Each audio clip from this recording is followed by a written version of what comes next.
perkara-perkara yang gaib itu adalah perkara-perkara yang Allah khususkan untuk dirinya. Ya, hanya Allah yang tahu. Allah telah memberitahukan bahwa tidak ada yang dapat mengetahui selain Allah. Bahkan termasuk para malaikat, termasuk para nabi, ya, tidak ada yang tahu hal-hal yang gaib, apalagi manusia biasa. Ya, apalagi dukun-dukun yang sok tahu itu. Ya, termasuk pawang hujan dan seterusnya tadi.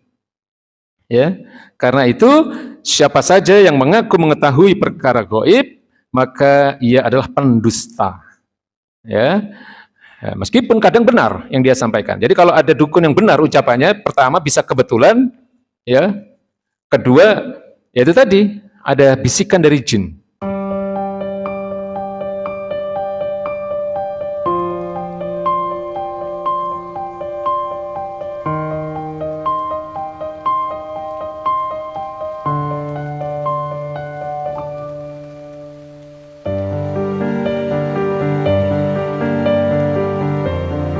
Terkait dengan keharaman mendatangi dukun, ya, keharaman mendatangi dukun, keharaman mendatangi ahli zodiak, ya, ahli perbintangan itu, dan tukang ramal.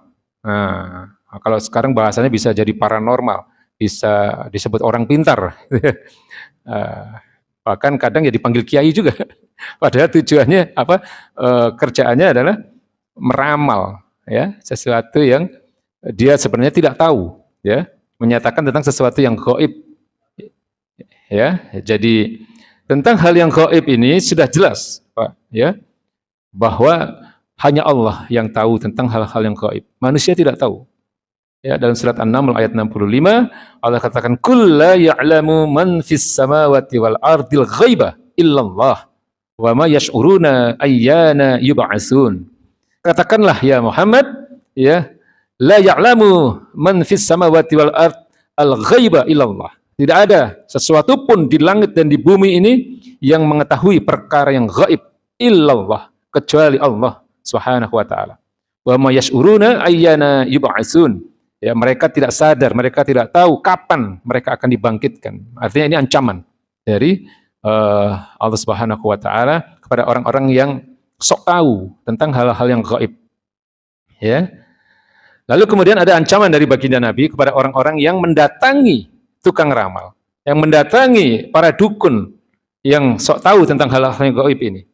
Ya, dalam hadis yang diriwayatkan oleh istri Nabi radhiyallahu an, beliau meriwayatkan bahwa Nabi sallallahu alaihi wasallam pernah bersabda, "Man ata arrafan fas'alahu an syai'in lam tuqbal lahu ya, salatun arba'ina lailatan." Ya, barang siapa mendatangi seorang tukang ramal, ya, barang siapa mendatangi paranormal dalam bahasa kita, ya, barang siapa mendatangi dukun, lalu kemudian dia bertanya kepadanya mengenai suatu hal, lam tuqbal lahu salatan arba'ina lailatan. Ya, lam tuqbal lahu salatun arba'ina lailatan. Jadi tidak akan diterima salatnya selama 40 malam. Ya, hadis sahih yang diriwayatkan oleh Imam Muslim, ya, nomor 68, 2230. Jadi bertanya saja, ya, bertanya saja kepada seorang dukun itu sholatnya nggak diterima, ya, meskipun dia nggak percaya, ya, dia bertanya kepada dukun dan dia nggak percaya dengan apa yang disampaikan dukun tadi, sholatnya nggak diterima, Pak. Kalau bisa jauh, ya, menjauh dari mereka-mereka yang berprofesi dukun ini, karena ancamannya Nabi begitu. Ya, salatnya nggak diterima selama 40 malam. Ya, lalu lebih tegas lagi Rasulullah SAW mengingatkan, dan ketika ada seseorang mendatangi dukun lalu membenarkan apa yang disampaikan oleh dukun tadi, ya, ini dikatakan oleh baginda Nabi, ia telah berlepas diri dari apa yang diturunkan kepada Nabi Muhammad SAW. Artinya apa? Dia sudah dianggap tidak mengimani apapun yang dibawa oleh baginda Nabi Muhammad SAW. Ya. Jadi hati-hati, Pak. Ya, berhubungan dengan yang namanya dukun ini. Ya, bisa dianggap kita tidak menerima, bisa dianggap kita sudah menentang dan menolak apapun yang dibawa oleh baginda Nabi Muhammad SAW. Ya, dalam riwayat lain Aisyah radhiyallahu anha berkata, ya, sa'ala Rasulullah sallallahu alaihi wasallam nasun anil kuhan. Ya, seseorang pernah bertanya kepada Rasulullah SAW mengenai dukun. Faqala laisu bisyai'in. Lalu kemudian baginda Nabi mengatakan mereka itu tidak ada apa-apanya. Ya, laisu bisyai'in. Mereka enggak tahu apa-apa sebenarnya. Faqalu, kemudian para sahabat mengatakan atau bertanya, innahum yuhadditsuna ahyanan bisyai'i fayakunu haqqan ya Rasulullah. Tapi ya Rasulullah, ada kalanya mereka menyampaikan sesuatu kepada kami dan ternyata yang dikatakan mereka itu menjadi kenyataan. Apa yang mereka katakan itu ternyata terjadi. Lalu kemudian baginda Nabi mengatakan faqala Rasulullah sallallahu alaihi wasallam tilka kalimatul minal haqq. Ya, yakhtafuhal jinni. Rasulullah bersabda, ucapan itu memang merupakan kebenaran. Ya, tetapi itu adalah kalimat yang dicuri. Ya, dicuri dengar oleh jin. Jadi jin itu mencuri dengar kebenaran. Ya. Kemudian fayakurruha ayyulkiha fi uduni walihi. Kemudian jin itu membisikkan ke telinga walinya, ke telinga tuannya. Ya. Jin itu membisikkan kepada telinga tuannya tadi. Kemudian dikatakan oleh Rasulullah, fayahlituna ma'aha mi'atan katsbatin. Tapi jin itu kemudian menyertakan 100 kedustaan dari satu kalimat yang hak tadi. Ya. Jadi memang ada Pak ya, ternyata kalau lihat hadis ini ya, orang-orang yang punya kemampuan ya untuk apa tadi? Bekerja sama dengan jin kalau kita lihat hadis ini ya. Kemudian punya ilmu sihir dan seterusnya. Ya. Tapi kita sebagai orang-orang beriman ya kalau bisa menjauh dari hal-hal yang seperti ini. Ya. Karena sekali lagi bahwa apapun yang disampaikan oleh yang namanya dukun, tukang ramal, termasuk ahli perbintangan tadi, jangan percaya ya Pak. Kalau ada apa namanya bintangnya ini nanti begini, ya bulan ini yang bintangnya begini, nasibnya akan begini dan begitu dan seterusnya. Yang ilmu-ilmu apa? Zodiak gitu ya. Ya, itu apa namanya sesuatu yang apa namanya bisa menjatuhkan orang pada kesyirikan. Ya. Kalau percaya bisa syirik, bisa keluar dia dari Islam bahkan, ya. Nah, di sini dikatakan bahwa perkara-perkara yang gaib itu adalah perkara-perkara yang Allah khususkan untuk dirinya. Ya, hanya Allah yang tahu. Allah telah memberitahukan bahwa tidak ada yang dapat mengetahui selain Allah. Bahkan termasuk para malaikat, termasuk para nabi. Ya, tidak ada yang tahu hal-hal yang gaib, apalagi manusia biasa.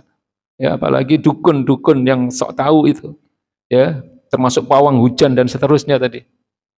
Ya, karena itu siapa saja yang mengaku mengetahui perkara gaib, maka ia adalah pendusta.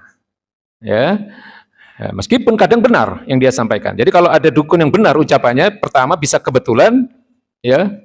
Kedua, yaitu tadi ada bisikan dari jin. Ya, jadi itu Pak. Ya, jadi kalau ada yang mengaku memiliki pengetahuan tentang perkara yang gaib atau meyakini bahwa ada makhluk yang mengetahui perkara gaib, maka dia kafir. Ya, karena yang tahu tentang hal yang gaib itu hanya Allah Subhanahu wa taala. Jadi kalau ada seseorang ya yang mengaku dia punya pengetahuan tentang hal yang gaib atau ada seseorang yang meyakini bahwa ada makhluk ya yang mengetahui perkara yang gaib, maka dia kafir, Pak. Karena Allah tegaskan bahwa yang tahu tentang hal yang gaib itu hanya Allah Subhanahu wa taala. Ya. Karena hal ini bisa dikatakan dia telah mendustakan Al-Qur'an, dia juga mendustakan As-Sunnah. Ya. Jadi ini mungkin terkait dengan pembahasan kita yang lalu ya, dari kitab kita yang lalu itu tentang apa namanya pemahaman kita tentang Al-Qadar wal Qadar ini harus kuat, Pak. Ya, Al-Qadar wal Qadar. Jadi Allah Subhanahu wa taala itu memahami segala sesuatu yang gaib itu harus kuat dalam diri kita. Yang gaib itu apa? Dalam Al-Qur'an jelas banyak sekali hal-hal yang gaib yang disampaikan oleh Allah Subhanahu wa taala. Ya, hanya Allah yang tahu kondisi surga, hanya Allah yang tahu kondisi neraka, hanya Allah yang tahu apa namanya malaikat ya dengan berbagai macam sifat bentuknya dan seterusnya. Ya, ini hal-hal yang gaib ini.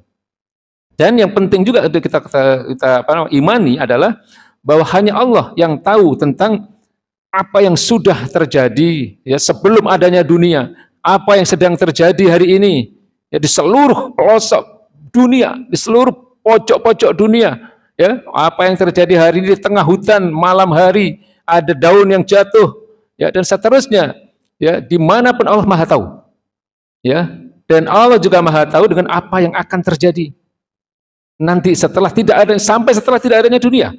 Ya, kapan kiamat itu terjadi? Ya, kapan kita ini dipanggil oleh Allah Subhanahu wa taala? Hari apa, jam berapa, tanggal berapa, detik keberapa? Ini Allah sudah tahu semua, Pak.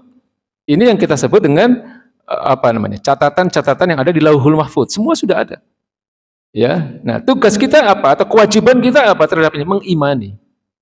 Mengimani bahwa Allah Maha Tahu. Inilah makna Al-Qadar tadi. Jadi, kalau kita bicara tentang Al-Qadar, ya Al-Qadar itu takdir, ya. Jadi saya ingin sedikit mengulang karena Al-Qada wal Qadar ini pemahamannya harus apa? Menyeluruh, harus kuat ya. Pekan lalu saya sudah menyinggung sedikit tentang Al-Qada. Ya, Al-Qada itu apa? Ketetapan dari Allah Subhanahu wa taala yang manusia tidak bisa menolak. Ya, manusia tidak bisa memilih, manusia tidak berkuasa. Artinya Al-Qada itu adalah wilayah kehidupan manusia di mana manusia dikuasai. Ya, manusia tidak berkuasa untuk memilih. Misalnya apa? Kita lahir sebagai laki-laki, kita lahir sebagai orang Indonesia, kita lahir dari orang tua kita siapa dan seterusnya, warna kulit kita seperti apa, ya. Ini al-qada atau ketetapan yang ada dalam diri kita, ya, yang kita tidak bisa menolak, ya. Makanya nggak bisa protes kita, ya. Kalau wajah kita ternyata cuma begini-begini aja, misalnya, ya. Nah, kemudian ada al-qada yang terkait dengan apa? Nizamul wujud atau hukum alam atau sunatullah. Apa? Yang namanya gravitasi, gaya tarik bumi itu selalu ke bawah. Ya, kalau ada benda jatuh nggak mungkin jatuhnya ke samping, ke atas, nggak mungkin. Ya, kalau ada di bumi maka setiap benda yang jatuh pasti turun ke bawah. Nah, ini namanya al-qada juga. Manusia nggak bisa memilih. Ya, matahari terbit dari timur ke barat. Ya, kemudian kalau malam gelap, kalau siang terang. Nah, ini semua itu ketetapan dari Allah Subhanahu wa taala yang terkait dengan sunatullah atau nizamul wujud. Ini pekan lalu sudah kita bahas sedikit ya. Ya, kemudian terkait dengan perbuatan manusia yang tidak bisa ditolak oleh manusia adalah ketika manusia sudah berusaha melakukan sesuatu, lalu kemudian apa yang terjadi tidak sesuai dengan apa yang diinginkan. Ya, misalnya terjadinya remblong. Ya, misalnya. Tadi ada itu, ya, ada mobil yang jalan sendiri sehingga penumpangnya ketakutan lari turun. Karena apa? Karena remnya blong dia, ya. Jadi mau dihentikan tidak bisa, ya. Atau bis yang kemarin terjadi di Batu, ya. Akhirnya karena remnya blong dia menabrak banyak motor, menabrak warung dan seterusnya. Padahal pasti sopirnya pingin mobil itu dihentikan. Nah, dia tidak bisa menolak. Ini juga termasuk al-qada. Atau kalau ada seorang pemburu, Pak, ya, ada pemburu dia mau nembak apa binatang buruan gitu ya, sudah persis sasaran gitu dengan senapannya tadi. Ketika ditembakkan tiba-tiba ada manusia nongol muncul gitu, ya, nggak bisa menghindar dia. Pasti dia tidak ingin menembak manusia itu karena arahnya adalah ditujukan kepada binatang tadi, misalnya. Nah, ini juga termasuk al-qada. Insya Allah tidak dihisab ya, karena sesuatu yang dia tidak berkuasa. Ya, kalau di dalam hukum dunia bisa jadi dia dikenai hukuman apa karena kelalaian dan seterusnya. Tapi kalau itu terjadi bukan karena keinginannya, ya, itu terjadi karena ketetapan dari Allah Subhanahu wa taala, maka dia tidak dihisab, ya. Jadi kesimpulannya apa? Al-qada itu sesuatu yang tidak dikuasai oleh manusia. Manusia tidak berkuasa untuk merubah atau sesuai dengan keinginannya. Nah, maka terkait dengan hal-hal yang gaib ini, saya ingin berbicara tentang al-qadar sekarang. Al-qadar itu kalau dipahami sebagai makna satu kata yang tersendiri, al-qadar itu maknanya bisa sebagaimana yang kita pahami takdir. Al-qadar ini maknanya macam-macam, Pak, sebenarnya, Pak. Jadi kalau di dalam surat al-qadar dia maknanya kemuliaan kan, Lailatul Qadar, malam kemuliaan. Ya, tetapi al-qadar dalam makna lain dia bisa bermakna takdir. Takdir itu apa? Ketentuan dari Allah Subhanahu wa taala. Sebagaimana yang saya sampaikan tadi. Ya, ini hal yang gaib. Kalau itu terkait dengan sesuatu yang belum terjadi. Nah, jadi manusia nggak ada yang tahu, hanya Allah yang Maha tahu apa yang akan terjadi. Ya, kapan dunia ini akan kiamat? Lalu setelah kiamat akan terjadi apa, bagaimana dan seterusnya. Ya, ini semua merupakan ilmunya Allah Subhanahu wa taala dan kewajiban kita adalah mengimani ya kemahamampuan Allah, kemahakuasaan Allah ini. Ya, jadi kalau ada yang meyakini atau memiliki mengaku memiliki pengetahuan tentang hal-hal yang gaib, pasti dia bohong. Ya, pasti dia berdusta. Ya, karena biasanya kalau menjelang akhir tahun itu pasti ada paranormal ini, paranormal itu, nanti bahkan tahun depan akan ada seorang artis yang berinisial ini, gitu, ya, meninggal dunia, gitu ya. Kan gampang sekali kalau ngomong begitu ya. Ciri-cirinya begini, begitu, gitu. Ya.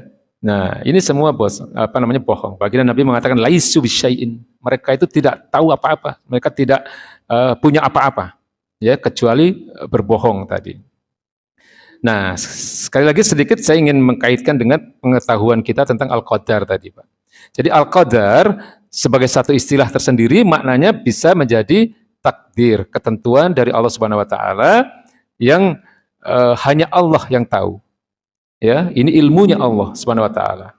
Ya, kewajiban kita apa? Kewajiban kita mengimani, ya. Mengimani apa? Mengimani bahwa ini adalah kekuasaan Allah Subhanahu wa taala. Ya, jadi ini persoalan akidah, ini persoalan keimanan. Ya.